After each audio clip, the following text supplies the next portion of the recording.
What is happening there, boys and girls? Channel subs, tour day. I want to take you guys and gals on a little bit of a tour today.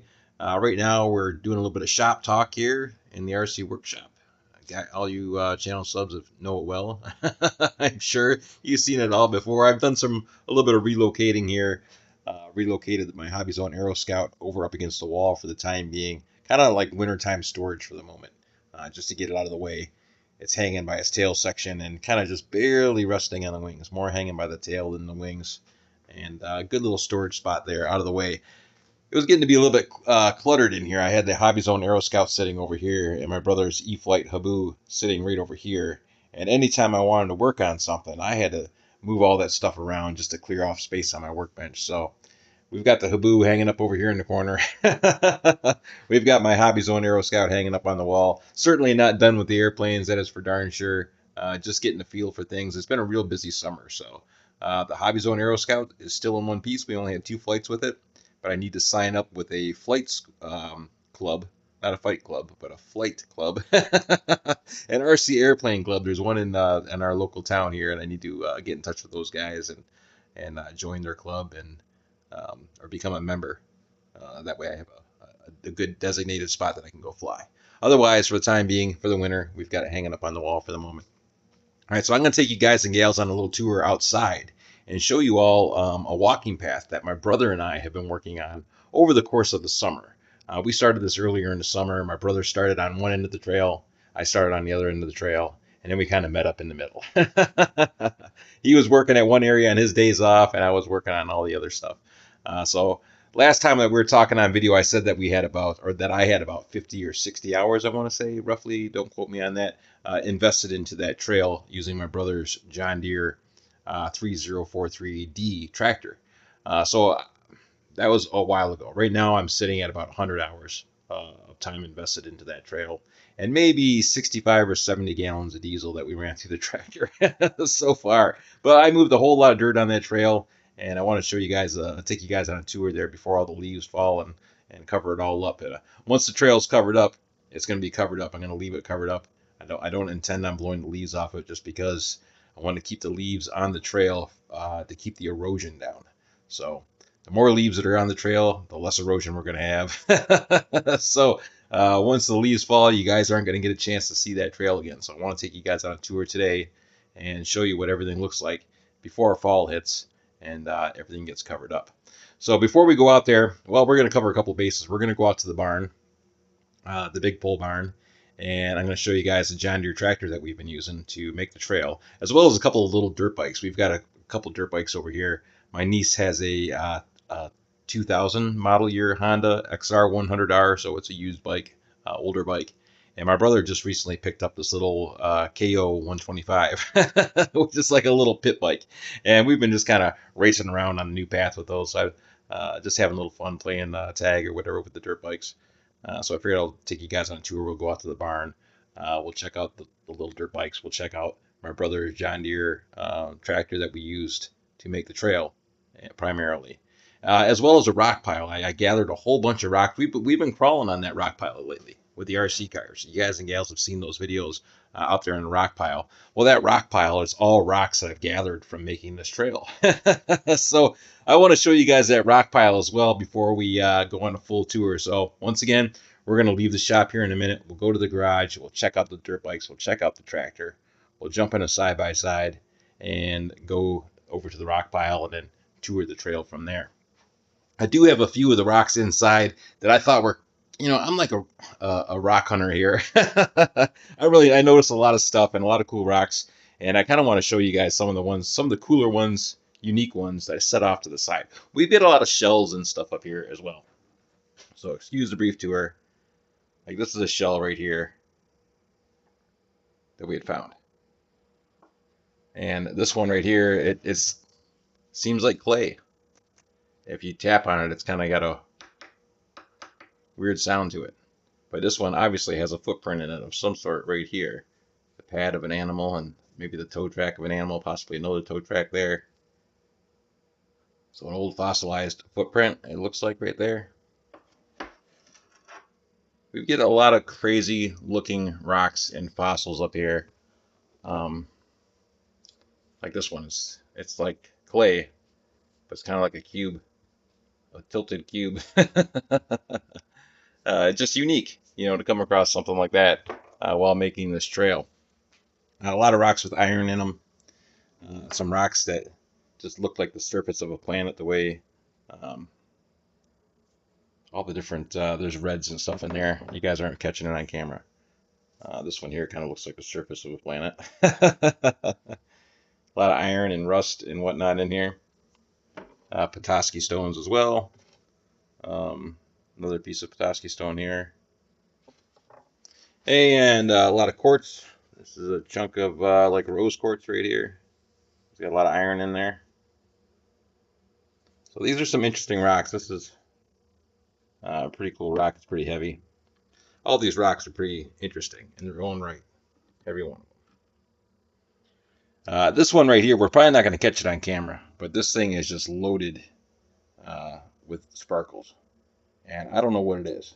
I've never seen a rock shine like this thing shines. This camera here does not do it justice, but this thing is just loaded with sparkles. I don't know what it is. I've never seen anything like it once again. We've got a lot of quartz in the area, but that's not quartz. It's like silver or white gold or something. But this rock just blings. Blings. I've collected hundreds and hundreds of rocks up here, but I've never seen one that blings like this one does. So not too sure what this one is. And some oddly shaped tile-looking rocks and white quartz and blah, blah, blah, blah, blah. So a lot of cool stuff. Fossils, once again. Which means at one point in time, this place was probably underwater. But this rock right here, I think, is probably one of the most interesting rocks. And I brought it in. And I think this was I think it's a fossilized skull of some sort, or brain of some sort, from maybe a small child, perhaps, from a long, long time ago. So that's just my hypothesis here, looking at this thing. If we look at it right now, set it down on the ground here. Right here, it's got this outer shell that goes around this outside edge. See that outer shell right here? You see the seam running along here. That's like a skull to me. That's what it looks like. It looks like a skull, and this inner part here looks like a brain. Now, this is all quartz crystal right here on top, this top layer, but the rest of it is not. If you look at the side of it, these swirls, it looks like an MRI of a brain, kind of. This is a very interesting rock. It looks like the skull of an infant or a child that was scalped or had the top of his head chopped off and then just left for dead or whatever. It's obviously very small, holding it in my hand. But that looks like a brain. And it looks like it's got something hit the top of it here and shattered it. But that's what it looks like to me, boys and girls. So yeah, another very interesting rock there. Need to have somebody take a look at some of this stuff. So found that out there while making that walking path, along with all these other little rocks here, and all the ones that we've been crawling on recently as well are all rocks that we found in the walking path. And I still have more out there that are stockpiled up that I haven't brought back over. So all right, so there we go. This the stuff we got going on in the barn right now. We do have more videos to go to be uploaded. Also had another channel subscriber stopped over here, Dan Weiss. What's up, Dan?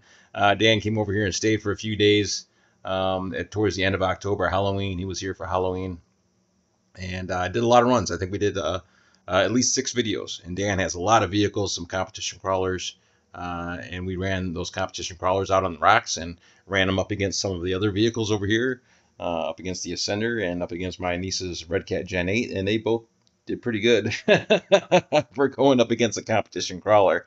Not too bad all in all. So look forward to seeing those videos. They'll be coming up here. We still have more rock videos to go before we debut the ones with Dan Weiss. So once again, Dan, very much appreciated for you stopping by. It was very cool. We had a good time over here, and you're welcome to come back here anytime. I'm going to have to, one of these days, guys and gals, channel subs, I'm going to have to host an event and invite a bunch of people over here, maybe on Halloween or something like that, and or maybe even a couple times a year, and start getting some channel subscribers out here to have some fun and do some videos. So anyways, there we go. That's what we're looking like right now in the RC workshop, and we're going to head out to the barn and check out the John Deere, check out the dirt bikes, hop on that side-by-side, go check out Rockpile, and then go do a full tour of that walking path. All right, so let's head out the door. Now we're out in the garage here, and yeah, other things that have been slowing us down is building shelves out here in the garage, and my dad's working on that right now. And here is the tractor that I use for making that trail, or that we've been using. Once again, it's my brother's John Deere 2022 John Deere 3043D. Great little tractor all in all. Works beautiful. Gotten a lot of use out of it, as we can see by looking at the bucket. She's getting, we're wearing the paint off it, that's for sure. Four-wheel drive, portal axles on the front. You guys and gals ought to dig that. Lots of ground clearance. This one is mechanical, manual transmission, no hydrostat. And we've got a box plate on the back, which has been very handy for making that trail, is having the box plate on the back of the vehicle. So this is what I've been using for making that trail, or what we have been using for making the trail. This 2022 John Deere 3043D. It's awesome on fuel. It runs on road diesel, which is kind of a bummer because it has to regen every so often, but it's very fuel efficient, so it works great.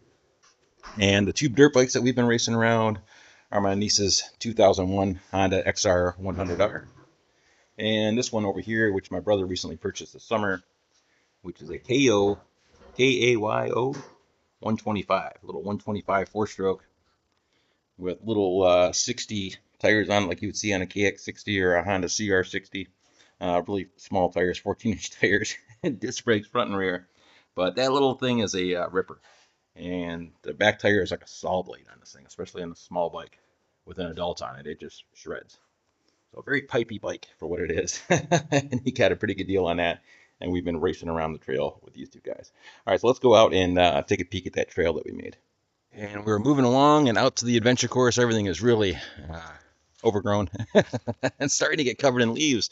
Yeah, the leaves are starting to change colors. All right, so rocks. These are some of the rocks that we found while making that trail around the adventure course. Are these guys right here. They're all pretty darn large. This one here is a good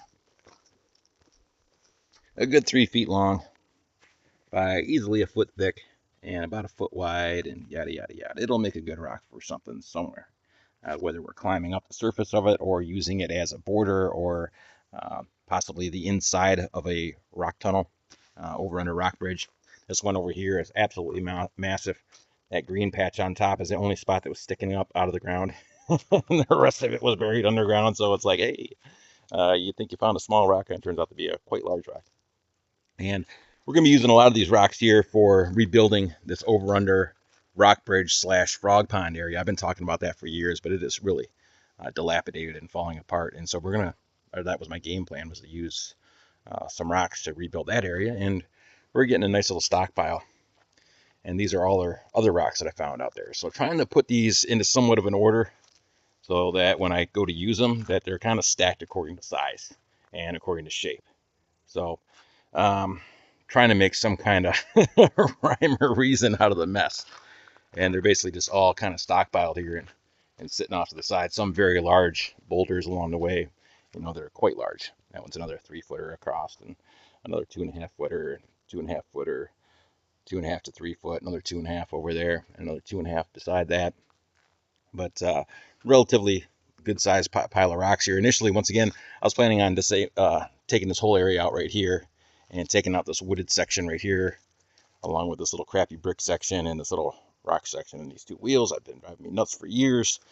This whole corner right here leading up to our next rock section, which is recessed down into the ground. So I want to raise this section up, dig all that stuff out, raise this section up, and then reroute it. So instead of going this way, which is getting close to other trails, we got like 3 trails here. We got one here, another one there, and another one right there, and another one there, another one there, another one there, another one there. So I want to try to separate this a little bit and clear this path out right here and reroute it off of here and just kind of bring it this way. And then once again, bring it out through here and reconnect it up there, but redesign all that stuff and make it out of rock versus out of wood. So yeah, we're getting a stockpile of rocks. And since I stockpiled all these rocks here, we've been using it for a crawler course. So yes, the next couple of videos, once again, out here with the crawlers and basically crawling around through all this stuff and try to make a makeshift path or course going up through this stuff, you know, climbing up a rock ledge and down over in between and around through all this stuff. And it's actually pretty darn radical. I mean, really, once you see my TF2 in here scraping its belly as it's going through, and the long travel Broncos scraping their bellies as they go through, it doesn't look like much, but it's pretty bad. I mean, it's pretty solid. Of course, it's made of rock. Of course, it's solid. But no, it's a pretty tough course, put it that way. And every vehicle you put through here is really getting put to the test. You're gonna scratch the heck out of your truck bringing it through here. There's no doubt about it. Guaranteed. Guaranteed. You're gonna scratch the crap out of your truck. All right. So talking about coral and other such things, this is some of the stuff that we found up here. I mean, check this stuff out. Oops. We got our flash off. We got our flash on. There we go. Look at this thing. What kind of rock is that? You know. Those little weird striations in there.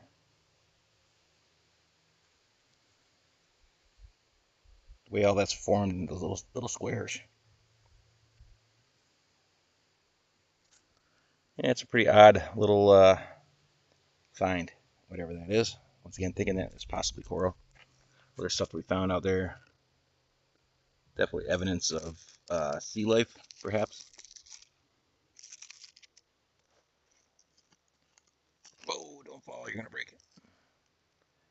Another piece right here, which I think came off of this piece here. This could be, maybe it's part of an animal, an ancient animal. Not sure. Maybe it's plant life. But definitely interesting as far as things go. And we found other small rocks with like tube worms in them and, you know, seashells, of course, and other such things. There's a rock over here, right here, that's got something right there coming off the side of it. And then once again, I've got the dinosaur track up here and our other rocks. Well, let's just walk over there and take a peek real quick. So up over here at the top side of the adventure course, we got this rock right here. And where the sun and shade is hitting it at a bad angle, but there is a dinosaur footprint right here. There's a toe here, and a toe here. And with our lighting, we're just not seeing it today. I apologize for that, the way the sun and shade is hitting this thing. But this is a dinosaur footprint right here on this rock. You can see it in other videos. When the sun and shade is hitting it just right, you can't mistake it. It was like a three-toed dinosaur that stepped here. There's a toe here, a toe here, and a toe here, and a pad down here. So whatever that was, it was definitely some kind of dinosaur of some sort, or maybe, I don't know, something else. Our handprint rock is right here. It's getting sand in it, but it's got a actual handprint in it right here from somebody's fingers. 1, 2, 3, 4. And it looks like somebody picked it up like this at one point in time when this was possibly a chunk of clay. It's got 3 perfect finger grooves, or 4 perfect finger grooves going along the edge. Well, 3.5. Here's the other one that I think is a plow stone at some point in time. Somebody had rope going through here. It's obvious that there was rope going through here. There's 2 holes. I thought maybe a boat anchor. But apparently old potato farmers used to use a stone like this, and they would tie a rope through it and tow it with a horse going that way. And they put their heel on the back like this and use it for like a plow. And they would surf through the sand to plow the sand for potato farming, supposedly. So this could be an old plow stone from potato farming. That was another thing that we had found years ago. So we found that years ago, and we found this one years ago. And these other rocks that they're sitting on are just something else that are just extremely heavy. These things weigh a ton, like 20 pounds a piece. Very small rocks, but man, they weigh so much. both of these guys. So they might be meteors. Not too sure. And this is the other stockpile of rocks that we've got from previous years that we've been working with. All right, so let's head on down the trail here and check out the rest of the walking path. Once again, I talked about this with a viewer, Kevin Breaker, about trails and intersecting trails, and it's not just a trail that goes all the way around the perimeter of our property. We also have one that goes down a ridge line across the middle of our property, another one going across the back from side to side, and then a few other intersecting trails that kind of connect them all together. So there's some trails that have been here for years and years and years. Like this one right here that leads off into the woods, and we really can't see where it's going, but it goes up into our ridgeline trail, which is over here and comes all the way across this ridgeline. And then the one I made that goes around the perimeter is way out around the outside, obviously. All right, so let's go head that way and check out some of that stuff to complete our tour here. Adventure course overgrown big time. Looks like a piece of glass. What the heck? Oh, that's not a piece of glass. That's a mirror off my TF2. Look at that. I wonder where that went. I lost that. One of our previous runs with the Trail Finder. I wonder where that was at. Wow, okay, there we go. Trail Finder 2 mirror found.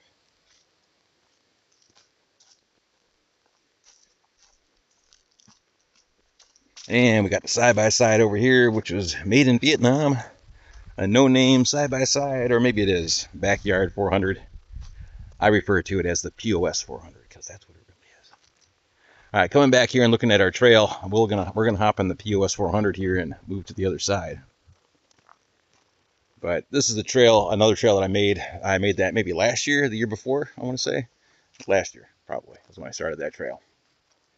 And this is going down our property line. Our old trail that we were previously using for the last 40-some years is this one over here on the left-hand side, and that actually belongs to our neighbor. Now, this trail over here is an original logging path from the late 1800s, early 1900s. And a lot of the trails around here are logging paths. But the ones that I made are just paths going straight through the woods. And right over here, Kevin Breaker, and for everybody else who cares, is where I broke my nose with that Widowmaker. Was back over here in this area. And a tree branch fell from like 90 feet up. Bam! Got me right on the face, and I heard the crack and then looked up, and then just in time to have a tree branch about that big around catch me on the side of my face. And if I was an inch to the left or to the right, it would have went right through my eye and through my brain, and that'd be the end of it. But it was pretty close. It almost got me. It almost got me.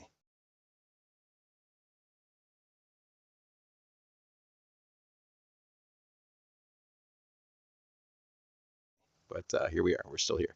All right, so let's go check out the trail. We'll hop on the POS and move further on down the line. All right, continuing along in the POS 400. You're going to buy a side-by-side, boys and girls. Pick a name, Rand, and you'll be much happier. All right, so we're exploring the trail. Now stay quiet.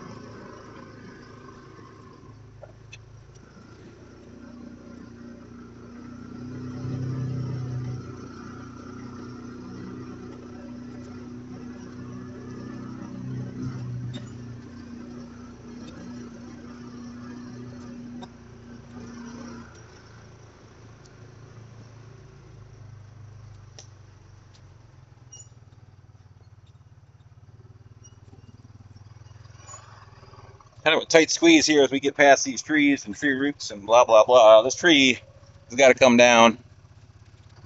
It's huge.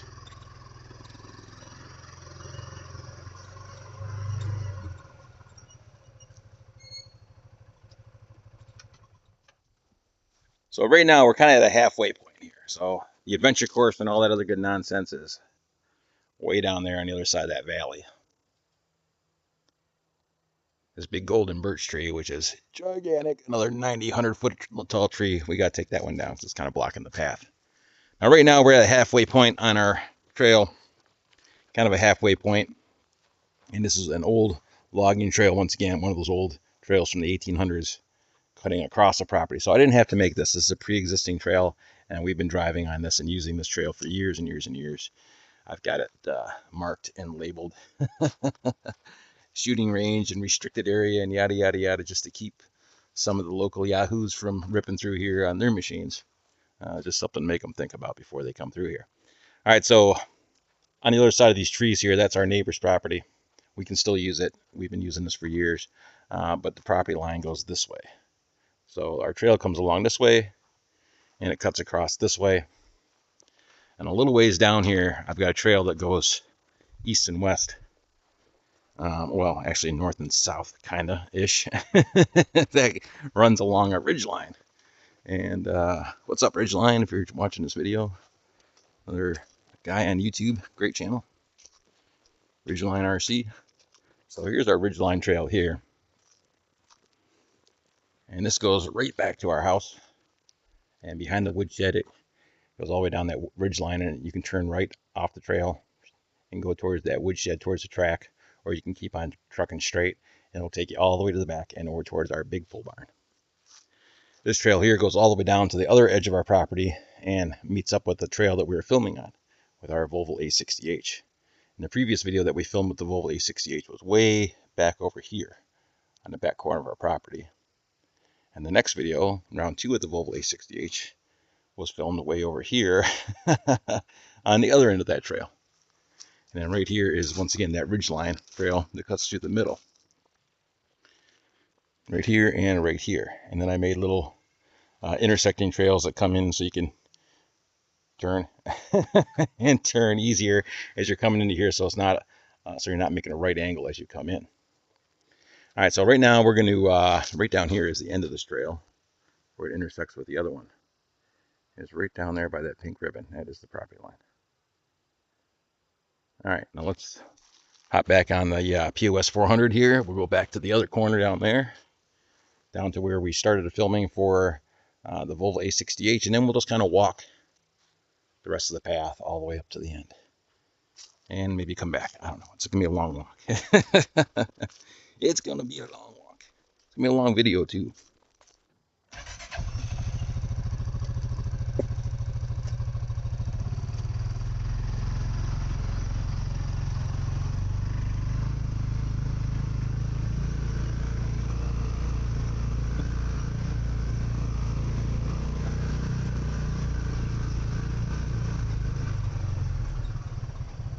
We got a trail that goes over here that climbs over top of this hill, and the ridgeline trail is right on the top of the hill, and the trail goes up and over top of that and goes down to our other trail. So this is a cut through that links all 3 trails together.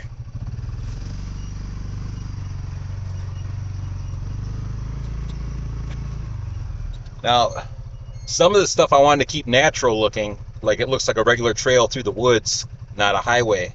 The other trail that I made going down the side of this hill here, that switchback trail along the edge of the hill, the ridgeline, that one I had to make more like a road because I was building it into the edge of a hill. So all this stuff through here, through the woods, is more natural, and then that one out there is definitely more like a highway than anything else.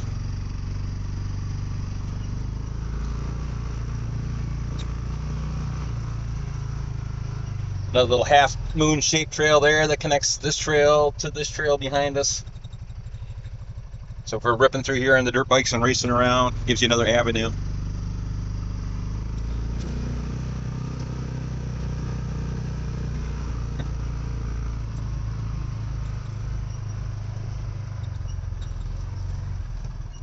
Now, our property gets pretty darn narrow at the back, so that pile of rocks right over there is actually the back left corner of our property. And then our back right corner is down in this hole way down here that we filmed during the Volvo video. So it kind of shaped like a piece of pizza. It's really wide at the front and gets narrow towards the back.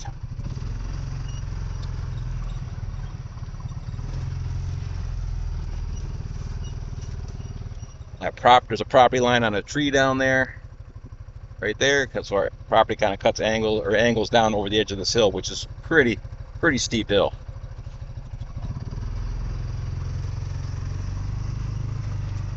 All right, now we're back to where we started the Volvo video, right here. And let's go out and take a walk.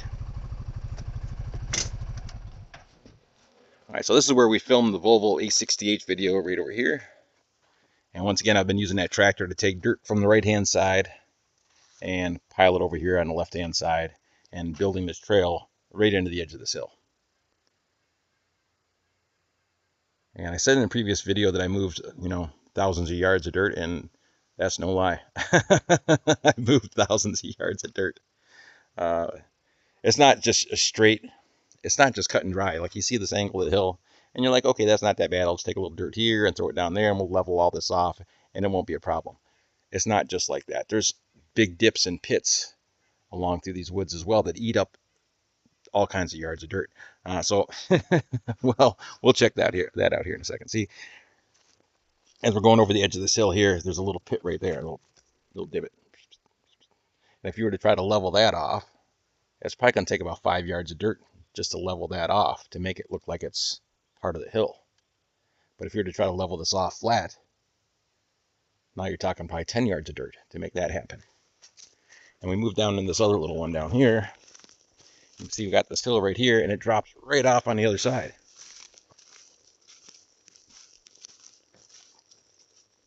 So you see where it comes in and comes up over this knoll, and then drops right off the back edge of that knoll and on down the hill. So there's lots of these little pits and dips in here that can eat up, 30 plus yards of dirt if you're just trying to fill that little hole in. So that's what it was like all the way along here.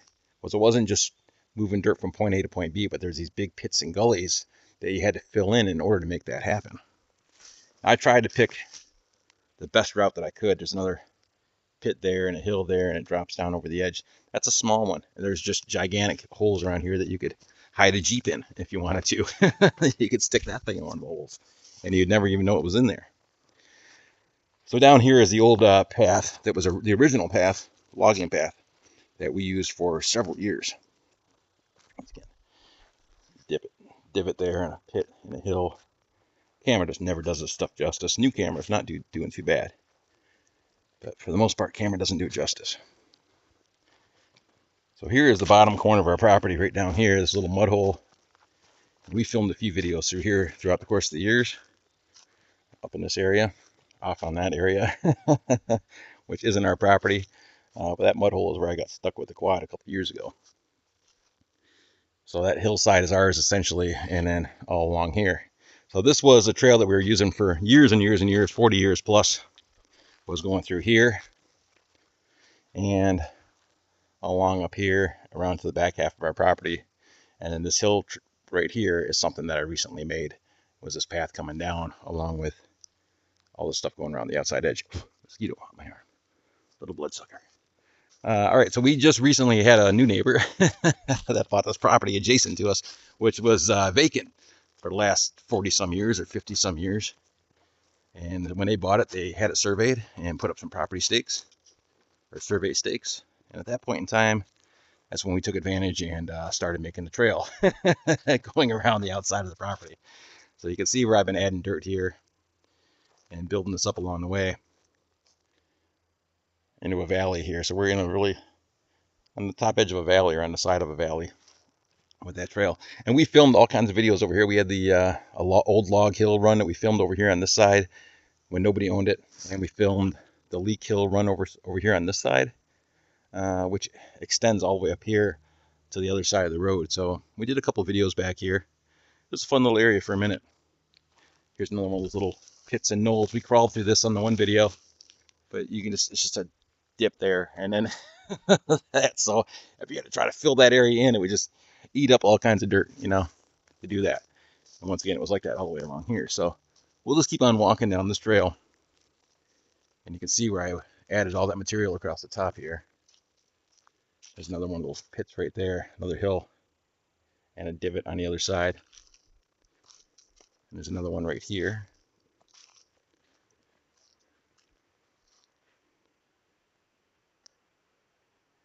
I added a lot of fill through here.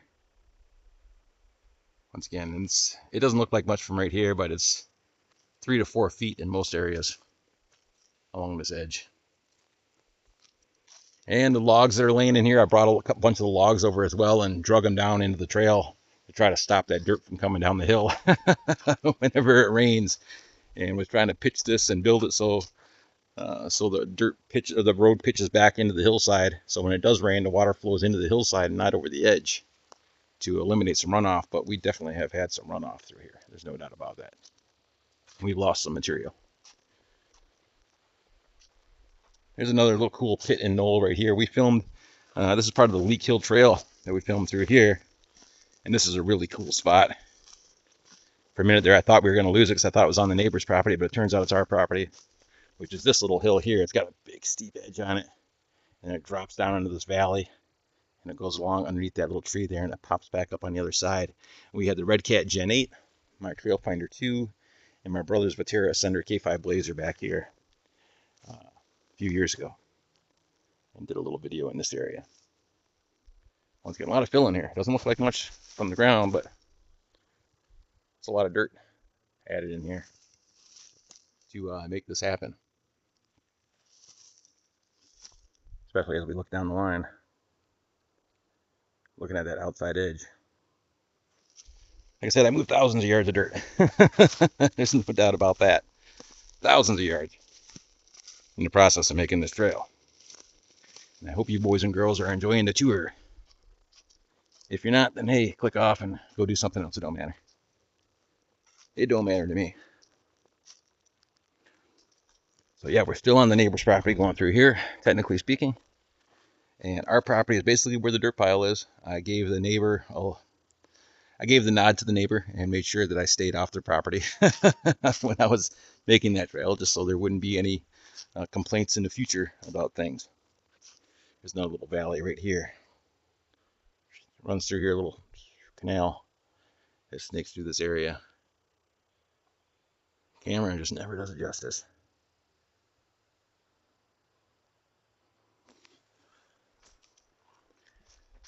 As we go over these hills and ridges and whatnot.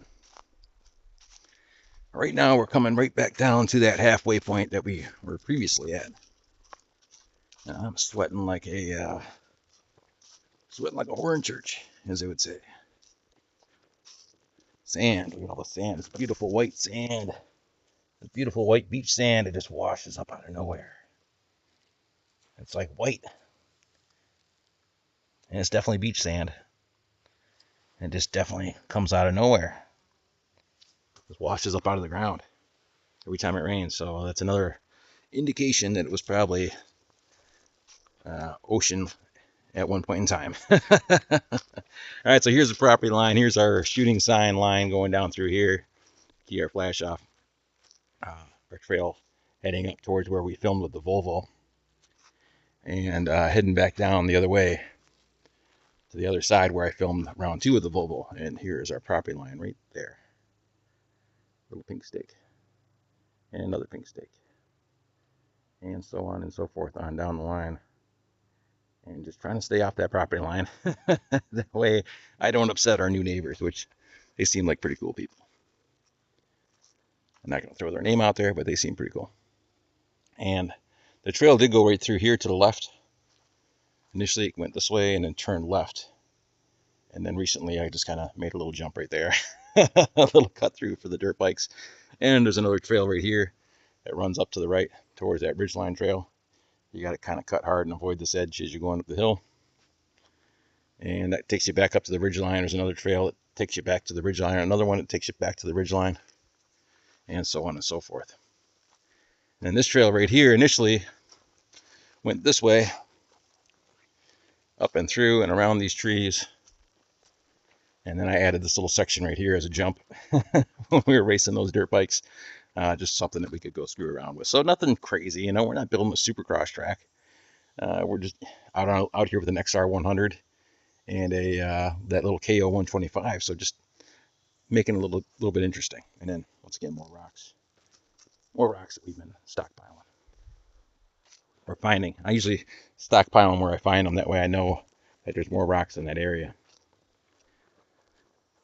So here's our trail coming up, and I've been building this out over top of this edge again. Once again, this whole thing is built into the hillside. The whole trail is cut into the edge of a hill. So taking dirt from the right and putting it on the left all the way down the line. Robbing Peter to pay Paul, so to speak, and digging into the woods. More rocks sitting here. They look small, but they're not. It's a big rock.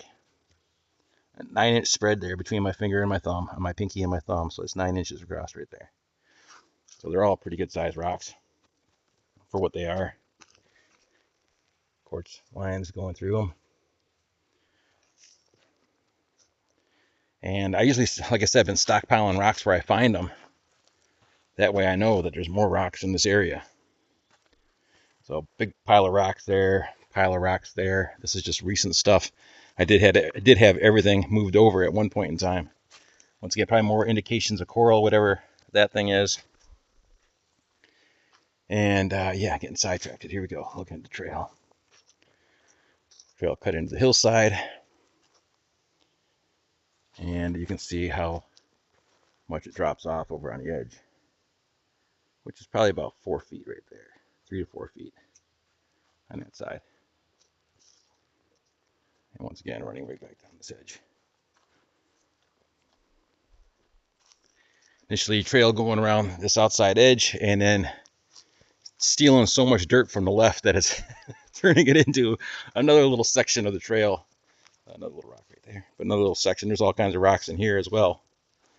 But this is a spot where we've been just making turns with the bikes. So yeah, there's a rock right there. Very good size. There's another rock right here. Good size. So digging rocks out of this area. And this part right here, this hill, was on part of the Leak Hill Trail run. And it was a really cool area at one point in time. There's another one of those spots where it had the divot, the big pocket hole on the back edge. And we went down through here with the trucks in the Leak Hill Trail. And then we went up over top of this hill.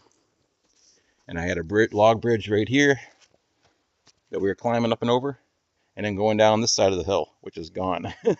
So I totally eliminated that hill in the process of making this trail. So there's another one of those little pockets right there. And if you were to try to fill that pocket and level it off, that'd probably take a good 12 yards of dirt, if not 14 yards of dirt, just to level this hole off. It's a pretty big hole. So this is just where I've been excavating dirt and stealing dirt to put off to the other side. But the main trail is right through here. But this will probably eventually get turned into a trail the more we ride around with the dirt bikes. So digging right into the hillside, our Ridgeline Trail is literally right on the other side of this tree right here. It's hard to see, but once we're up on that Ridgeline Trail, you can see this other trail perfectly clear.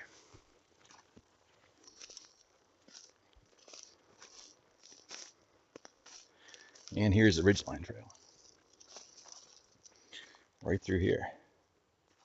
And once again, there's that intersecting trail on the other side going that way. Another one that goes up, and this one cuts back over here and connects back down to this trail. But from up here, you can see this other trail perfectly. So this is the ridge line. It's got a good overview of both trails from right here. But we're getting pretty close to it right up here with this log.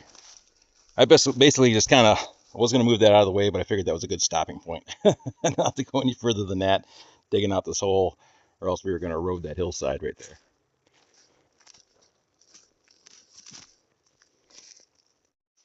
And we got a 4-foot drop here. Or a 3-foot drop, whatever. A lot of mosquitoes. So top of the ridge line right here. Once again, a lot of fill to make this happen.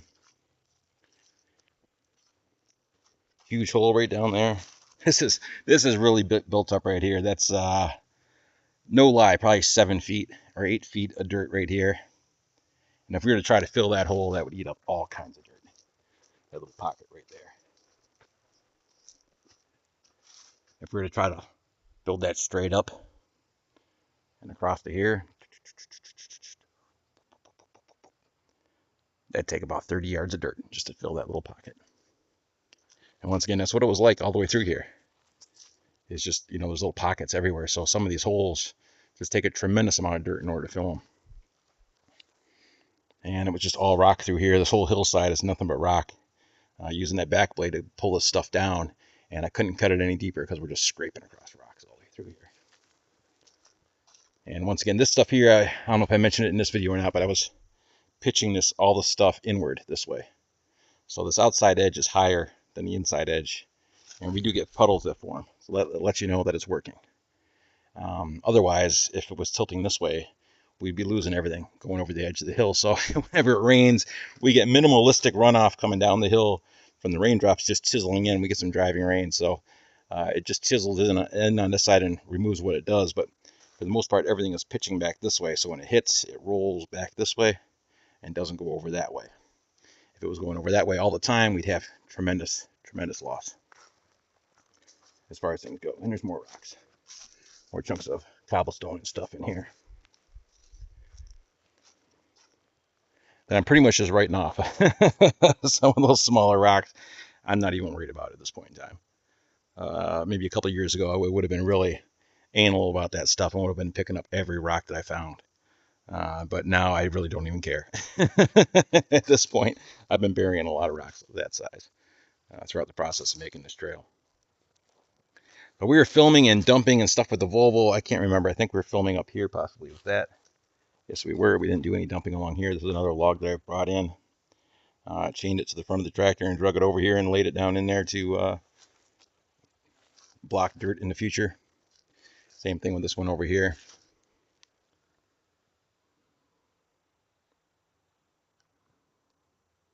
Once again, a lot of fill throughout here. Digging into the hillside. I don't know how high that is. Maybe it comes up to about 4.5 feet. It's like about midway up my chest. And I'm 6 foot, so about midway up my chest. And where were we at? I think we were driving around here somewhere with the Volvo. No, we were right up here. We were up here with the Volvo. As a matter of fact, we're dumping into one of these holes. One of these rain ruts, I think. I can't even remember. I don't even see it. It doesn't even look the same anymore. Or maybe it was because I was back here with the tractor after the fact. That's probably it. But we were along here somewhere when we were filming with that Volvo A60H. I want to say right in this area. I could be wrong.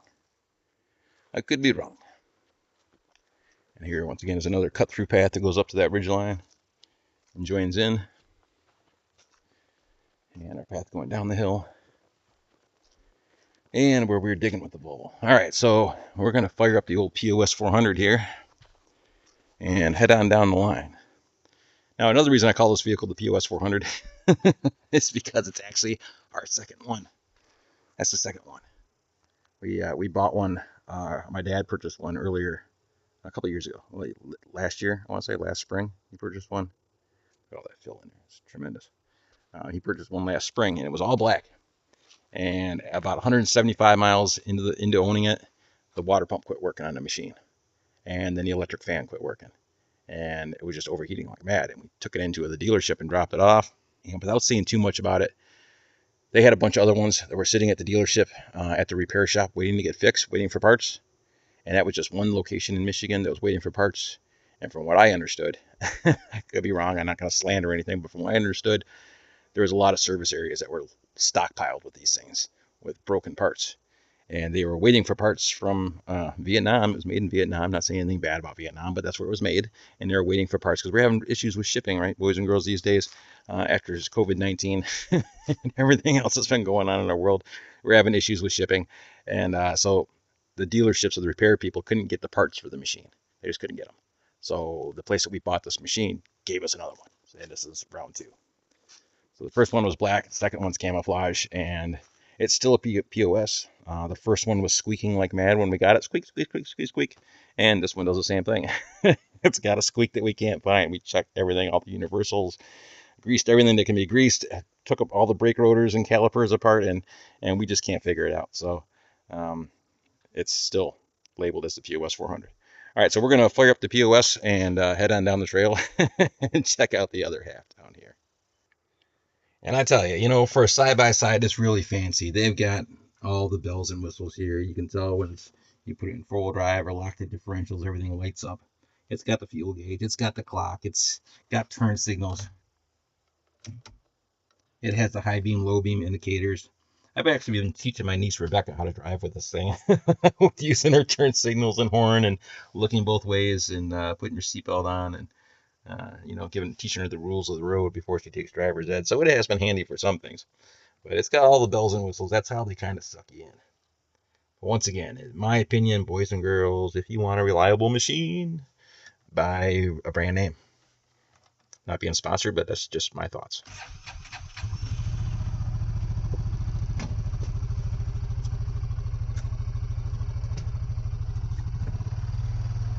And we're rolling.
Now, about not even part way down, but just starting off onto this path right here.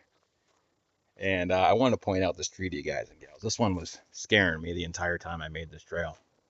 Was this thing right here. And I'm not going to stand in front of it just because it's just deadly. So we got a 95 to 100 foot maple here. It's been leaning up into the woods here for a couple of years. And it's split pretty badly all the way up the tree. Look at that. Man. So when I was making the trail through here, I was scared crapless making the trail. Every time I passed by this tree, I was trying not to shake the ground too badly. I was just waiting for that thing to break loose. Because if it would have broke loose when I was sitting back here with the tractor, it would have came back with so much force that it would have catapulted the tractor off to the side. Just a tremendous amount of force, unsprung weight, or sprung tension, not unsprung, but sprung tension is just ready to snap. And when that baby goes, it's going to go. And like I said, if I was down here with the tractor and that hit me sideways, it'd blow that thing over like it was getting flung off of a trebuchet. So very scary little tree there that I've been carefully walking around. All right, so we're going to leave the side-by-side right here and proceed on foot as we make our way up from the halfway point on down the trail. And we'll get past this guy as fast as we possibly can because that is a sketchy looking tree. Yeah, that thing is super sketchy. All right, moving along on foot. It's getting down into the flat ground here. Like I said, I wanted to keep a lot of this stuff rough looking like a trail. And after the couple years of, well, maybe after this year, after all the leaves fall off the trail, or off the trees, not the trail, the leaves fall off the trees, I'm not going to blow them off the trail. I'm going to leave them on the trail to help stop erosion. My main goal is to have this look like it was never here, or like it was never man-made, like it was always here, kind of thing. There is big openings through the woods here where other trails were in previous times. Like you can make a road right through here. It's an open trail for the most part. And I think it goes up this way. So I made a trail going up this way. And right up here at the top of this trail, that's where our ridgeline trail comes across. So we can actually take a peek up here real quick. Because once again, this is going to be a long video.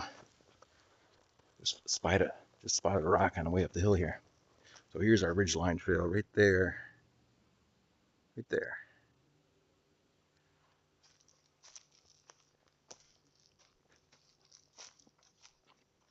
So yeah, this one kind of winds around across the ridgeline and goes up that way. And comes back this way. And it winds around through the woods, eventually making its way towards that red snowplow way up there in the woods. You can see our house, possibly the roof of our house out that way.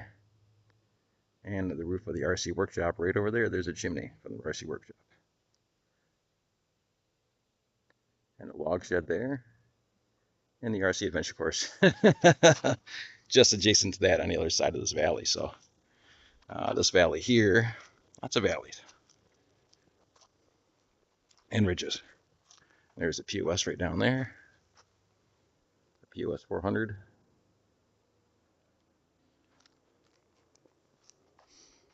We're on this ridge line here, the main ridge line trail. And there's another trail that goes this way, that goes out to that woodshed. That's why I was saying that it branches off and goes to the back edge of the woodshed and the back edge of the RC adventure course, which is way down there. There's the RC adventure course. And once again, we've got all this property so we can expand that adventure course all the way out here if we wanted to. There's plenty of room to do it, there's no doubt about that. So we're on a ridge line and it drops down into a valley over here and drops down into a valley over here, climbs back up onto a ridge, drops back down into another valley. And at one point in time, like I said, I'm sure this was all covered in water. There's a natural little trail right here, look at a little roadway, look how wide that is. It'd be so easy to make a trail right through here to connect these 2 points together. Right there. And another one right through here, look at this. Perfect little shot right there. So easy to make. Just got to level out all the dips and bumps and whatnot. So yeah, this is the one little cut through I made right here, joining the top half to the bottom half. The original top half goes this way. There's another trail right there that comes up across, which is a direct access to the back of our pole barn. So if I'm working back here with the tractor and it starts pouring rain or something, and I can make a quick exodus back to the barn. And we were walking back down. Oh yeah, so I just said I found a rock on the way up this hill. Look at this one right here. That's a big rock right there. It's huge. 9 inches once again right there from pinky to thumb. It's just on one edge of it, coming back to this edge. So who knows how big that thing is under there. And I found another piece of sandstone somewhere right here. Sweet piece of sandstone right there. And there's another rock right there. Another big stump that I had to move. That's a fairly large rock. Right again. Nice spread. It's a pretty big rock. That stump was sitting right here in the middle of all this stuff. So there's a stump here, and there was actually a big, huge dip right here. A gigantic dip that went between these trees. So there's that tree there, and it went into this huge dip. And then there's that stump, and then another huge dip. And I had to take a majority of this dirt, all this dirt that I took out of here, was just to fill that dip on either side. And then I pulled the stump out and threw it over there. Chained it to the front of the bucket and raised it up and dropped it into the woods right where she sits. Another old stump. All right, so here's the trail that cuts up the back half of our barn, one. And we're still going through the woods. And here, this is crazy. We're in the middle of the woods, trees, and all that other good nonsense. And then look at this. We're back down to that amazing white beach sand again. With the beach sand, it just washes up out of nowhere. Doesn't look like beach sand right there, but it's just coming off of the trail. Every time it rains and it pours, once again, the beach sand settles at the bottom. Stockpiles of that stuff. Normally, we'll wait for that beach sand to wash down the hills, and then I'll come in here with 5-gallon buckets, and we'll load up 5-gallon bucket loads and go screen it. We'll run it through like a window screen and screen all the crap out of it and dump the sand back out on the adventure course to make those big sand traps. So that's how we get the sand for the adventure course, is by coming out here. Well, not necessarily out here, but other trails that we have going through the woods and collecting all the sand and screening it, essentially running it through a screen and cleaning it. And then we put it back out on the adventure course for a sand trap. All right, so there's the trail that runs up to the ridge line and goes behind the barn. And it has a little easy connector part right there. And another little easy connector part that comes through here across there. And the neighbor's property right here. So still building this up along here. Not so much through here. This is just kind of more cutting into the hillside. But we are building it up a little bit through here as we're rounding this corner.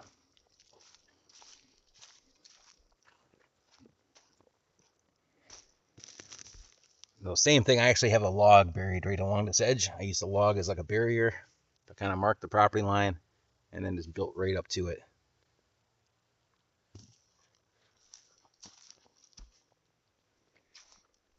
So this is all built up about a foot, maybe a foot high.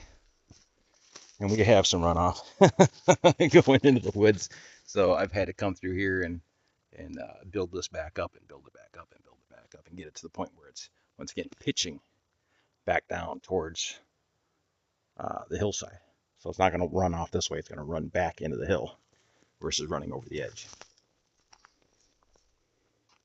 Now, the only thing that really ruins that whole process is when our dogs come out here and start digging holes. And when it rains, it just turns it into a huge washout. And we get a couple of puppies, as you guys have seen in previous videos. They're part dachshund and part Chinese pug. But they're more dachshund than Chinese pug. And they follow their noses, and they're quite the little hunters. And they like to dig, and yada, yada, yada, as hounds do. So, nevertheless, the one female has been making little holes along here and creating all kinds of erosion. So digging into another hillside here, once again, making the trail into a hillside. Property line right here. New neighbors right over there. They are really, really close. That's where their property's at over there, their compound, if you want to call it that. And here's the property line. Another hillside right here, or this is a hill all along here. So once again, cutting it into the edge of a hill. We're kind of on the bottom edge of it through here. We are still building it up. Once again, a foot or so right there, maybe 15 inches, and dropping down to about a foot down there. Eventually dropping down to 0 on the other side.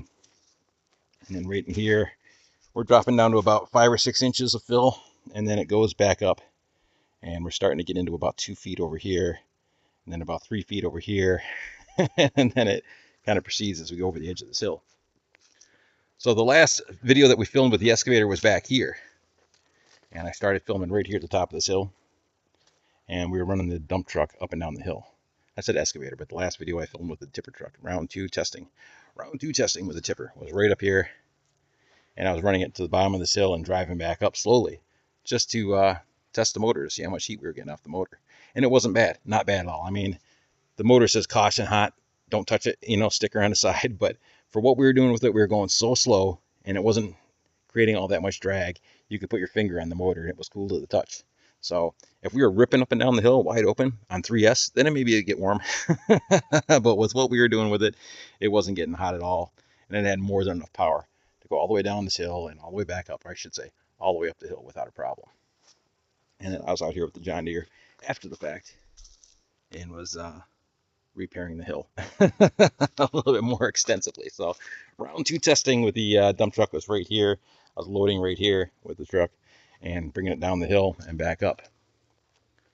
So this is a big sand hill. Well, a big sand hill that I just recently created on the property. So once again, talking about doing sand drags, this would be the location for the sand drags, would be out here. And once again, all fill, building out up over the edge here, all the way down the line, building this out and building it up. And that main road out there, or what you see, that next trail, is the main road going around the property association. So once again, made this trail essentially was a walking path so we could walk our dogs without having to worry about getting run over out here. Technically speaking, the speed limit on this road is 50 miles an hour. And it's a pretty windy road. It's not bad if you're on a dirt bike or a four-wheeler. 50 is fine. If you're on a snowmobile, hey, you can get up to 80 or 90 around some of these corners in the wintertime when they get banked up. You can go around these banks like NASCAR, just right up on the wall, just totally vertical. And yes, 80, 90 mile an hour coming out of those corners. Or at least we used to. But nowadays it's a little bit more populated in here. A lot more driveways than what there used to be. And a lot more people. And they all drive pretty darn fast. So yeah, once again, made this path as a walking path for taking our dogs out, essentially. And it's turned into so much more. So we found a lot of rocks once again. There's more rocks buried through here that I found that are sticking up. The road continues this way around the front edge of our property, which once again, our property is shaped like a piece of pizza. So it's really wide at the front and then it cuts back like a slice of pizza at the end. So for to draw it out, it's basically like really wide at the front. And it kind of comes back like this and comes back across and then comes back up. So a lot of frontage. It kind of comes back like a piece of pizza, sort of. So right here is our sand hill. And once again, I think it'd be a great spot to do some sand drags. It's not on that much of an angle through here. I want to say 30, maybe 35 degrees. So it's not very steep, but still, it's pure sand and a lot of tree roots and whatever on else. So it'd be a fun little climb trying to make it up here. And you can see on the sides how much I've been building this up as I was cutting into this hillside and trying to level this out. All right, 21 minutes and 55 seconds on this video. Let's start another one. From here on out, it's just nothing but woods, and the trail pretty much looks like this as we make our way back around. Basically, the next corner down this way is our other sand pit where we filmed and jumped and do some other videos at, which is on one of the corners of our property. A couple of years ago, I was doing a lot of jumping and filming over there with the Losi 10 and the Traxxas Slashes and my Armanero, and that's further down the line. So that'll be the next hill, which is really just on the other side of this hill out here on the roadway, which we're probably not going to be able to see, but the road is going uphill right there, and that's where it crests over and goes down and around. All right, let's make our way back up here. Talking about dips and pits. There's another dip and pit right here. Right there. Filling all that in. And that John Deere is a nice tractor, I tell you what. Not being sponsored by John Deere, but they should think about it. Because that's a nice tractor. I was uprooting trees with that baby and pushing them right out of the way. So, yeah, I had to beat the hell out of it to do it, but it was doing it. And there's a tree right here that I uprooted and pushed down and knocked down and pushed out of the way. There's a whole bunch of smaller shrubs in here or trees that I was uprooting and just bulldozing over. And that tractor was doing awesome at it. It was like the beginning of that movie Spies Like Us, when the big Russian trucks are going through the woods and they're just knocking down trees left and right. That's what I felt like as I was going through here with that tractor and just leveling things out. Now, it's not like driving a dozer or a big front end loader, but for what it is, it's not bad. And I tell you, for making this trail, I wouldn't want a dozer or a gigantic front end loader or even a backhoe for that matter. That little John Deere is a perfect size for making this trail. Perfect size. Not too big, not too small, and I had enough horsepower to do the job. And enough hydraulic power, more importantly, to do the job. Most importantly. So here we are, top edge of the hill. And sand drags in the future, possibly. And we'll move on down the line here back to the POS 400. So we are on the far right edge of our property right now. My parents' property, not mine. So hey, don't get it twisted, boys and girls.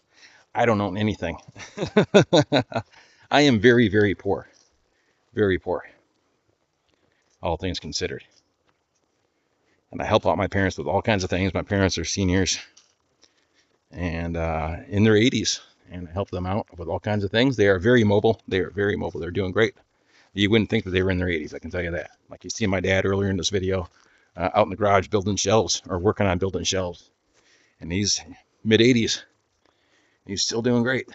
So hey, fingers crossed that I make it that far. But yeah, helping them out up here. So I'm here full time, like a maintenance guy, so to speak.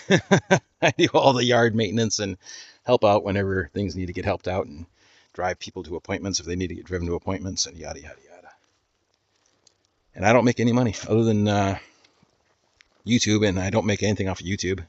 I'll go mow a couple of lawns here and there for my neighbors and make a little bit of side cash here and there, and that's pretty much what pays for things these days.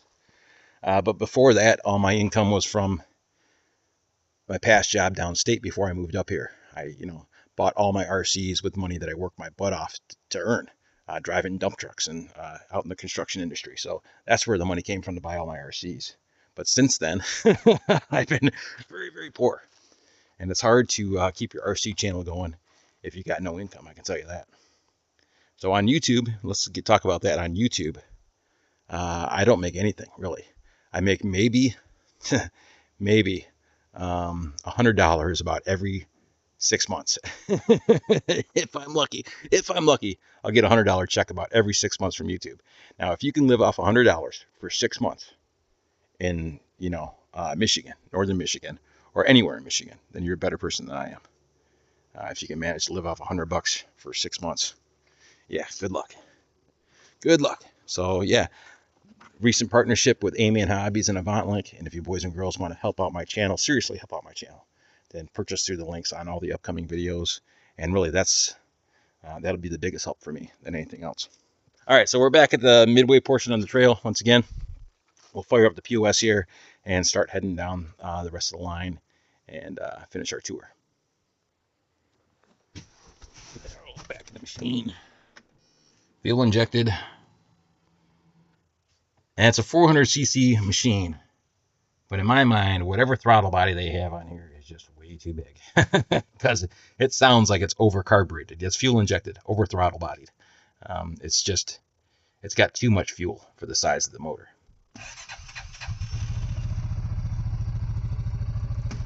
Now they make this machine in a 500 as well as a 700. And I'm thinking that the throttle body that's on here is either off of the 500 or off of the 700. Because it seems like way too much for this 400. That's for sure.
So right now we're at another path. This is an original trail right here that we've had since 1980.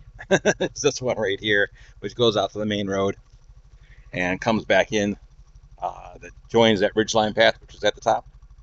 And once again, intersecting with this path, and I've got little switch or turns going in and out of here to make things easier, so you don't have to make a right-hand turn or hard right coming in. You can angle over this way or angle over this way, or come straight across the back, or come straight through. Let's continue along here.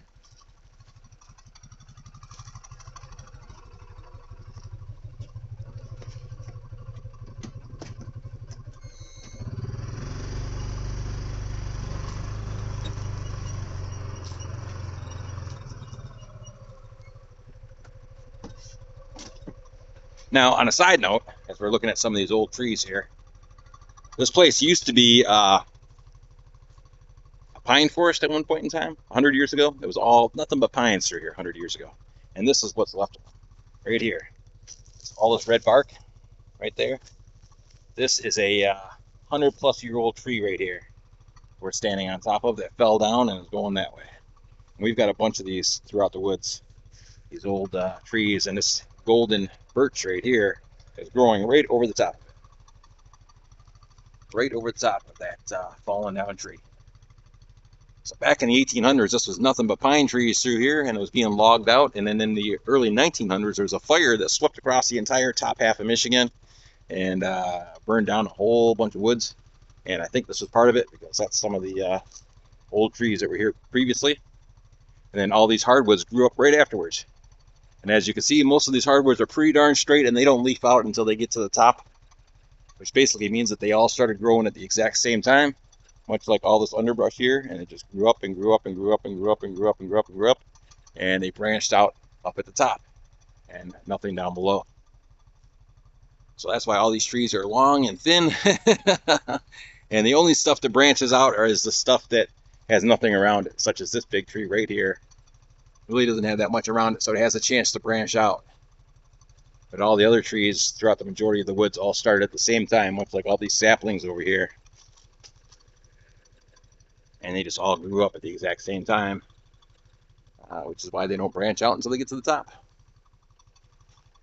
So there we go. Old woods, really old woods.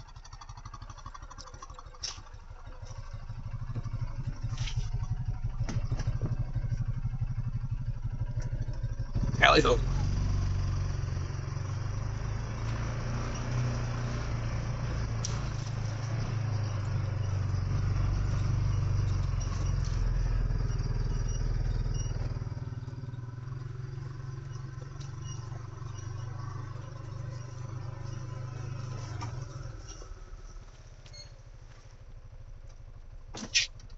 All right, so right now we're at the top of that big sandhill right here.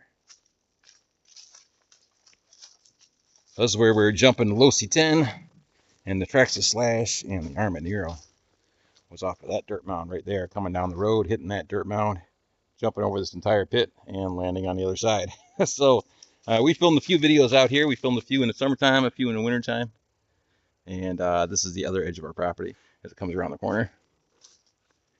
And that's where we just came around the corner this way.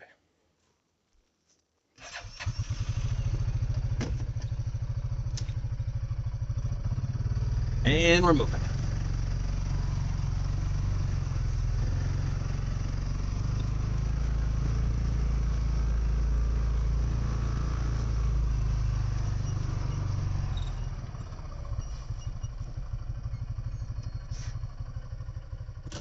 All right, so we just came up that hill, which was pretty quick to make up that hill. This trail right here goes all the way across the top of this ridge line, which goes all the way over to our driveway and on the other side of our barn. This trail intersects across through here and joins up with our ridgeline trail.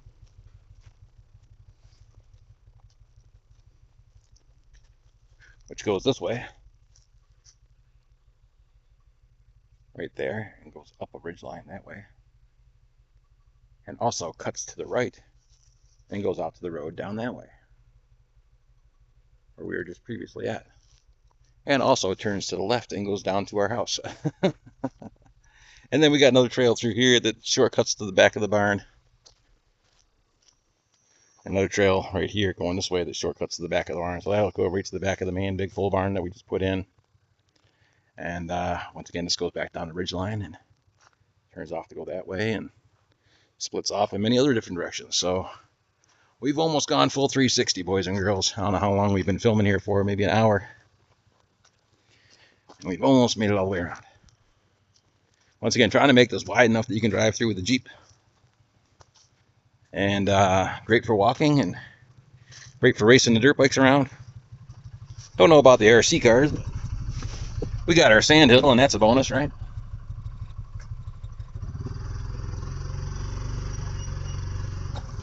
Need a stump grinder because we got some stumps here and there.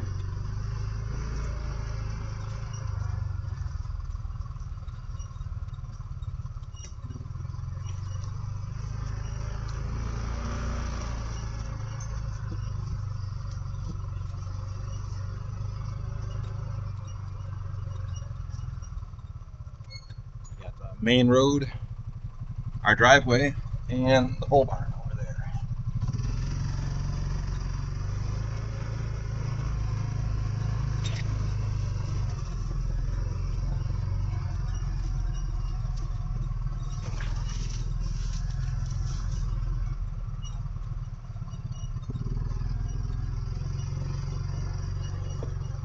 And there we go. We have now gone full 360. There's my niece way out there.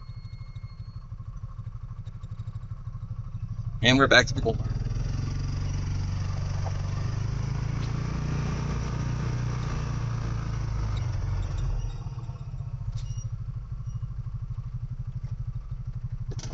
Good old Squeaky McGee parked here. Here we go. Grab my beverage out of the glove box. Just like so.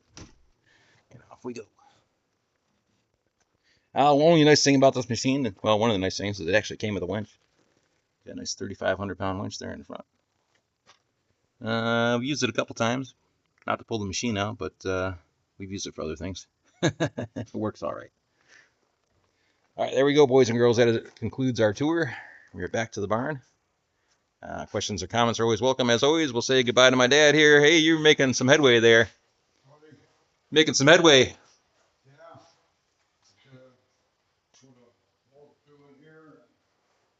Pieces across. Nice. Looks good. All right, that concludes the video, boys and girls. Once again, very much appreciated for y'all sticking around and checking out the tour. Questions and comments are always welcome. And we'll see you on the next one. Thanks again.